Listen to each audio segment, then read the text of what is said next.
नमस्कार, शुभ सकाळ. कसे आहात सगळेजण? मजेत आहात ना? तर नवीन दिवसाची नवीन सुरुवात. तर बघा, इकडे बाबा काय काम करतायत, तर बाबा आलेले आहेत माझे. आणि काय काम करतायत ते तर बघा, बाबा मशीनवर थैल्या शिवून घेत आहेत आणि त्यांना या फुल राऊंडच्या मशीन बॉबिन काढायला जमत नाही त्यांना, तर मी तेच काम करून देते. म्हणजेच त्यांना बॉबिन काढून देते, तर त्यांना मशीन चालवता येते. तर इकडे बाबांनी कापड आणलेले होते आणि आता उन्हाळा चालू झालेले आहेत आणि तसेही ते विकतचे अंडरवेअर घालत नाही, तर त्यांना मी ज्या मोठ्या आपल्या चड्डा असतात त्या शिवून दिल्यात कापड आणून. आणि त्यानंतर माझ्या स्वयंपाकाची तयारी चालू झाली. तर स्वयंपाकामध्ये आज असणार आहे बाबांच्यासाठी छान असं चिकन करणार आहे मी आणि भाकरीचा बेत आहे. तर इकडे माझं तेच स्वयंपाकाची घाई चालू आहे. तर बाबा आल्याच्यानंतर स्वराजला बाबा सांभाळतायत, म्हणजे स्वराजच्या सोबत बाबा खेळतायत, तर मी थोडी निवांत आहे. आणि आता बघा, स्वयंपाकाची घाई गडबड चालू झालेली आहे माझी. स्वयंपाकाची घाई गडबड याच्यासाठी म्हणते, कारण बाबा हे सकाळी नाश्ता करून निघाले होते. नंतर दुपारी आल्याच्यानंतर जेवण केलं, पण एवढं त्यांचं जेवण झालं नाही. आणि म्हणून मग लवकर लवकर स्वयंपाक करायचं असं माझं ठरलेलं होतं. तर मधातच मग बाबा आतमध्ये गावातनी गेल्याच्यानंतर, म्हणजे मार्केटमध्ये गेल्याच्यानंतर त्यांनी त्यांच्यासाठी ते शिवायला चड्ड्याचे कापड आणलेत. मग म्हणाले मी घरी जाऊन शिवून. म्हटलं नको, घरी जाऊन नका शिवू, मी तुम्हाला इथं शिवून देते. आणि घरीसुद्धा मशीन आहे माझ्या. तर घरी ही फुल राऊंडची नाही आहे, हाफ सटलची आहे. तर म्हटलं राहू द्यात, पाय दुखवल्यापेक्षा मी तुम्हाला इथंच शिवून देते. तर मग त्यांना शिवून दिला आणि मला थोडा उशीर झाला आणि म्हणूनच माझ्या स्वयंपाकाची घाई गडबड चालू होती. कारण मग आता स्वराजच्या बाबांच्या यायचा टाईमसुद्धा झालेला होता. थोडे बाहेर गेलेले होते, ते ड्युटीवरनं घरी आले होते आणि नंतर बाहेर गेले होते. तर आता भाजी करायला घेऊयात. तर भाजीसाठी मी हळद, लाल तिखट आणि चवीनुसार मीठ, त्यानंतर कांदा लसूण मसाला आणि गरम मसाला असं घेतलं आहे. आणि कढईमध्ये इथं 3 पळ्या तेल टाकून घेतलेलं आहे. आणि आजची भाजी थोडी झणझणीत होणार आहे म्हणून, कारण आमची भाजी जी आहे ती थोडी कमी तिखटाची असते. पण आता आज बाबा आलेले आहेत तर थोडी. आणि इकडे बघा, उकडसुद्धा करून घेतलेली आहे मी. तर याच्यामधलं थोडं फिक्कं माझ्या सोरायला काढून घेते सूप पिण्यासाठी. तसं तो खात नाही. आणि इकडे कांदा लसूण पेस्ट ती बनवून घेतलेली आहे. तर या वाटणामध्ये आहे खोबरं, कांदा आणि एक टोमॅटो. तर बघा, इथं कढईमध्ये तेल तापून झाल्याच्यानंतर टाकून घेणार आहे जिरं आणि त्यानंतर टाकून घेणार आहे लसूण. तर लसूण छान असा ब्राऊन होईपर्यंत परतून घेणार आहे आणि त्यानंतर हे जे वाटण बनवून घेतलेलं आहे ते वाटण याच्यामध्ये टाकून घेणार आहे. याच्या आधी मी नॉनव्हेजच्या भाज्या कधी माझ्या माहेरी बनवल्या नव्हत्या.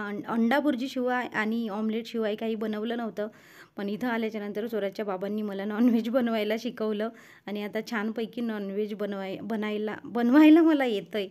आणि इथं हे टाकून झाल्याच्यानंतर वाटण, आता या वाटणाला थोडं परतून घेऊयात. असं हे छान भाजूनच घेतलेलं आहे मी, जास्त परतण्याची गरज नाही. आणि त्यानंतर हे मसाले याच्यामध्ये टाकून देणार आहोत. तर आता हे थोडं परतून झालेलं आहे आणि याच्यामध्ये मसाले टाकून घेणार आहे. आणि आता याला छान असं तेल सुटेपर्यंत शिजवून घेणार आहे. तर तुम्ही पाहू शकता. आणि जसं जसं तेल सुटत जाईल ना, तसंच मग आपण याच्यामध्ये उकड टाकून घेणार आहोत. तर उकड टाकण्याचा म्हणजे उकड कशी बनवली, तर चिकन आधी स्वच्छ करून घेतलेलं होतं. त्यानंतर त्यामध्ये हळद पावडर आणि मीठ टाकून त्याला थोडं मॅरिनेट होऊ दिलं. आणि दही मी टाकलेलं नाही, दहीसुद्धा टाकून घेते थोडं, पण यावेळेस दही टाकलेलं नाही, कारण वातावरण खराब आहे आणि सर्दीचा त्रास आमच्या सगळ्यांनाच आहे चालू. तर दही टाकून घेतलेलं नाही. आणि मग ते थोडं तिखट, मीठ, लसूण असं टाकून फोडणीला घातलं आणि थोडं पाणी टाकून त्याला 2-3 शिट्ट्या काढून घेतल्यात. आणि त्यानंतर मग तुम्ही पाहताच आता झालेलं आहे. आणि आता हा मसाला जो आहे, हा मसाला परतून घ्यायचा आहे आपल्याला. तर बघा, आता परतून तुम्ही पाहू शकता की खूप छान असं तेल सुटायला लागलेलं आहे. आणि आता यामध्ये आपण हे उकड टाकून घेणार आहोत. तर माझा मुलगा चिकन आणि मटण याला यम यम असं म्हणतो लहानपणापासून. तर त्याला ते सूप प्यायला देतो आम्ही.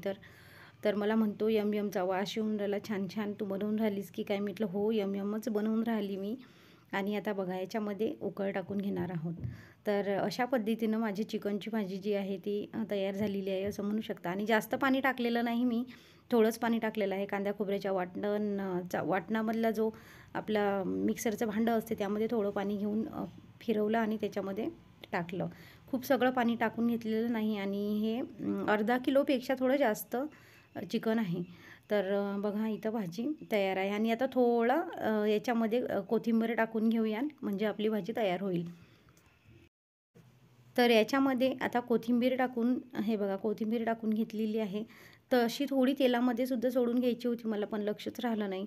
आणि हे बघा आता याच्यावर झाकण ठेवून थोडा वेळपर्यंत शिजवून घेणार आहे. जास्तही शिजवायचं गरजच नाही आहे. हे बघा तुम्ही पाहू शकता थोड्या वेळ. आता स्वराजचे बाबा आलेले आहेत आणि त्यानंतर भाकरी करायला घेणार आहे. मस्त. हां, सांगून गेले होते का? हां, बाबाची गाडी घ्या बरं अंदर. गाडी शिका लागते हो दादूजी बाबा. आज राहू द्या ना मग थोड्या वेळानं. तर मी यांना म्हटलं की मला गाडी शिकवता का, बाबांची गाडी आहे मिठी. तर मला म्हणतात तू घराच्या बाहेर तरी निघशील का? आता न निघायला काय झालं, तुम्ही शिकवसाल तर मी निघेल. शिकवणाराच तयार नाहीये तर मग आता जेवण झाल्यावर मग सांगू.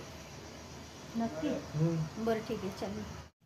तर आता मी भाकरी करायला घेतलेल्या आहेत. तर भाकरी मी कशा बनवते, तर पाणी गरम करायला ठेवते आणि भाकरीचं पीठ काढून घेते. त्यामध्ये मीठ टाकून घेते.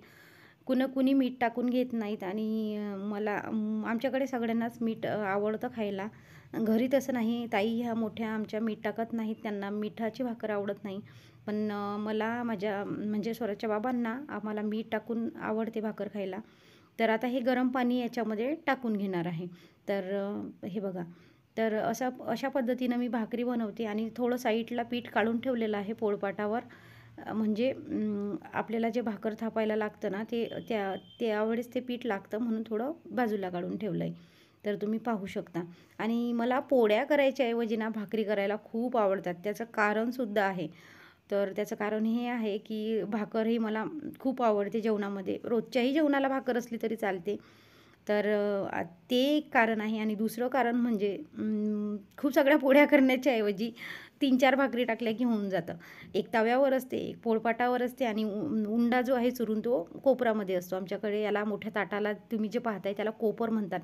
तर तो कोपरामध्ये असतो म्हणून मला भाकरी करायला खूप आवडते. तर लवकर स्वयंपाक होते हा भाकरीचा. तर तुम्हाला आवडतं का भाकरी करायला आणि तुम्हाला भाकरी येतात का? आणि नसेल येत तर हा व्हिडिओ बघा, तुम्हाला नक्कीच भाकरी येतील. तर आता बघा आता भाकरी करून घेणार आहे. तर मधातच माझी चालू आहे भाजी चेक करायची की झाली की नाही. आणि नाही हे मी त्यांना दाखवते की बघा पाणी व्यवस्थित झालं काय. तर मला ते म्हणालं की थोडं पाणी तू अजून टाकायला पाहिजे होतं, थोडं पचलं असतं त्याच्यामध्ये. पचलं असतं म्हणजे थोडंसं टाकलं असलं तरी चाललं असतं. तर हे आमचं रोजचं बोलणं जे आहे ते येतेच, थोडं तुम्ही समजून घ्याल. आणि त्यानंतर त्यांना दाखवलं की प्रमाण व्यवस्थित आहे का भाजीचं. आणि त्यांनी म्हटलं हो बरं झालं तू केली, माझी वाट पाहिली नाही, कारण मी आज खूप थकलेलो आहो. कारण सहसा नॉनव्हेजच्या ज्या भाज्या आहेत त्या स्वराजचे बाबाच बनवतात, मी शक्यतोवर बनवत नाही. पण म्हटलं आज नको वाट बघायला त्यांची, कारण काय होतं ड्युटीवरून आल्याच्यानंतर थोडं थकून जातो माणूस. तर त्यांची वाट न पाहता मीच लवकर भाजी करून घेतली. आणि याचंसुद्धा एक कारण आहे, कारण माझ्या नवऱ्याला सहसा नॉनव्हेजच्या भाज्या दुसऱ्या कोणाच्या हातच्या आवडत नाहीत. त्यांचंच बनवून ते खातात. तर ते सुद्धा एक भीती असते की यांना आवडेल की नाही आवडेल, की जेवताना मग अजून थोडं नाक मुरडून जेवतील, म्हणून मी सहसा भाजी त्यांची करायला घेतच नाही. पण म्हटलं आज बघूयात घेऊन, कारण करूयाच आवडो किंवा न आवडो. तर इकडे भाकरी चालू आहेत माझ्या आणि आता जेवण करणार आहेत स्वराजचे बाबा आणि बाबा. तर मला ते आधी म्हणतात की पाहू दे मला चव कशी झाली, आणि मला खूप भूक लागलेली आहे. आणि त्यांना एक फोनसुद्धा आला होता, मधातच त्यांना जावं लागलं. तर म्हणतात जाऊ दे. त्यांना म्हटलं ताट आता तुम्ही असं समोर घेतलेलंच आहे, तर एक तरी खाऊन पहा, म्हणजे चव तरी बघा कशी झालेली आहे. तर ते म्हणाले ठीक आहे, आणि मला खाताना दाखवू नकोस असं त्यांचं म्हणणं होतं. म्हटलं का बरं? तर म्हणतात नको दाखवू, आज माझं मूडच नाही आहे. तर म्हटलं ठीक आहे जाऊ द्या, माणसाच्या डोक्याला डोकं नाही लावलेलं आज बरं, कारण ज्या दिवशी थकलेले असतात त्या दिवशी त्यांचं मूड थोडं गेलेलं असतं. तर म्हणून म्हटलं जाऊ द्या. तर म्हटलं घ्या, म्हणून बघा ते कॅमेऱ्यासमोर न खाता साईडला जाऊन चव बघतायत कशी झाली आहे ते. असाच आहे माझा नवरा, पण चांगले आहेत. आणि त्यानंतर मी भाकरी करायला घेतल्या आणि इकडे चालू आहेत माझ्या भाकरी करणं. तर एक तव्यावर आहे बघा, आणि एक आता गोळा बनवणं चालू आहे. उंडा म्हणतात आमच्याकडे, उंडा बनवणं चालू आहे. तो पोळपाटावर असणार आहे आणि एक कोपरामध्ये. म्हणून म्हटलं मला भाकरी करायला खूप आवडतात. तर अशा पद्धतीनं मी भाकरी करते आणि तुम्हाला खरंच भाकरी करायला येत नसतील तर बघा हा व्हिडिओ कशा पद्धतीनं मी भाकरी करते. तुम्हाला सुद्धा भाकरी करायला येते. हो बाबा ज्वारी ना घरची. हो बाबा ते घरची ज्वारी पुरते. भाकर आम्हाला 12 महिने आवडते. 50 किलो एक कट्टा आणला गाडीवर. मी घेतो त्याची काळजी. नाही त्याची अशी काही नाही करायची, पण मी त्याला वाळून गिळून चेक आणतो. घे मार, मी पाणी देत तुले. वाळून गिळून जेवढे चेक आणतो तिथून आणि त्याच्यात ते टाकायचं तो. काय टाकायचं? गोळ्या. तेजपान टाकले ना. सोरे भाजी कशी झाली? गोड. भाजी तर तिखट केली. खटू बाई. भाजी गोड झाली म्हणजे. तिकडे पाणी मुलाला भाजी आवडली, माझ्या नवऱ्याला भाजी आवडली. आता बाबा जेवल्याच्या नंतर बाबांना बघेल ती भाजी आवडली की नाही. बाबांना सहसा तिखट भाजी लागते. आणि बघा काल खामगावला ताईंनी मस्त असं झणझणीत मटण होतं ना बाबा, मटण बनवलं होतं आणि आज मी चिकन बनवलंय. तर बघूया 2 घीन मधल्या कोणाची भाजी बाबांना आवडते. ताई सुद्धा माझा व्हिडिओ बघतात. आमच्या दोघींपैकी भाजी कोणाची आवडते की मग मोठ्या सुनबाईची स्तुती करणार. कारण आमच्या ताई, मोठ्या ज्या ताई आहेत त्या अप्रतिम भाज्या बनवतात. त्यांच्या याला तोडच नाही. आम्ही त्यांच्या मागे त्यांचे चेले आहोत. आमच्या गुरु आहेत त्या. तर बघूयात आता बाबा जेवल्याच्या नंतर त्याचं रिॲक्शन मी तुम्हाला सांगेन. आणि स्वयंपाक झाल्याच्या नंतर, जेवणं झाल्याच्या नंतर घेतला किचनचा ओटा साफ करायला. किचनचा ओटा साफ झाल्याच्या नंतर थोडं रिलॅक्स वाटतं, कारण सकाळी एवढी घाईगडबड असते ना. तर ओटा जर साफ दिसला ना तर उठल्या उठल्या थोडं बरं वाटतं. नाहीतर मग झोपीतून उठल्या उठल्या जर ओटा साफ नसला तर चिडचिड होते की अरे अजून तर गॅसचा ओटाच साफ नाही आहे, आधी त्यालाच साफ करायचं आहे. तर अशी माझे कामं चालू आहेत. आणि किचनचा ओटा साफ झाल्याच्या नंतर बाबांना दाखवली शेगडी, कारण दिवाळीपासून बाबा हे आलेच नाहीत. तर त्यांना म्हटलं बाबा बघा कशी आलेली आहे, चांगली आली की नाही. तर बाबांनी ते बघितली आणि चेक केली. आणि बघा आजचा व्हिडिओ कसा वाटला ते सांगायला विसरू नका. सोबतच लाईक करा, शेअर करा, सबस्क्राईब करा. नमस्कार.